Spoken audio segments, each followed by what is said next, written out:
Kenapa sih negara-negara Arab ini nggak pernah ngebantu? Itu juga pertanyaan sebagian besar daripada kita. Kenapa negara-negara Arab itu tidak membantu orang-orang Palestina? Maka yang paling menyayat hatiku ketika kemarin terjadi pembantaian besar-besaran di Rafah itu, yang barusan terjadi, itu ada satu surat yang ditulis oleh seseorang anak kecil. Dia suratnya dengan tulisan anak kecil yang sangat nggak rapi. Dia tulis begini, kalau kalian menemukan surat ini berarti aku sudah syahid, dan aku akan syahid.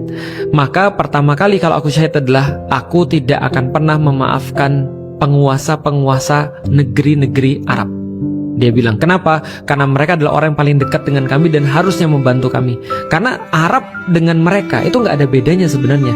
Dan dulunya mereka bareng bersama-sama. Nah, tapi kita lihat juga pertanyaan kenapa orang-orang Arab itu tidak mau membantu Palestina padahal sudah di depan mata mereka. Misalnya contoh, Rafah itu kan perbatasan Mesir.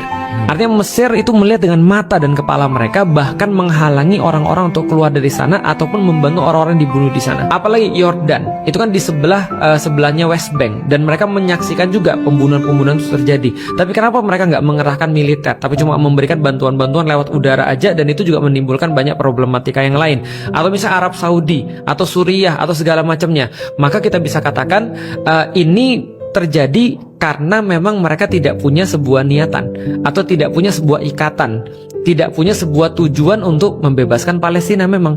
Karena itulah mereka tidak melakukan itu. Gamanya gini Mas, coba kita lihat ya. Kalau ada yang bilang, iya karena mereka juga punya urusan sendiri-sendiri. Kalau mereka berbuat sesuatu, nanti mereka gimana kalau mereka malah justru diserang sama Amerika atau diserang sama Israel, atau nanti mereka ekonominya kacau atau mereka dapat sanction dan segala macamnya. Sekarang aku mau tanya sama Mas, kita kan harus mendefinisikan tujuan kita berbuat itu apa ya? Contoh kayak gini, kalau Mas Adit ngelihat ada orang di jalan digebukin misalnya Mas lewat pakai mobil yang gebukinnya orang gede dan kemudian dia punya senjata lebih advance daripada Mas, golok, Mas turun atau enggak?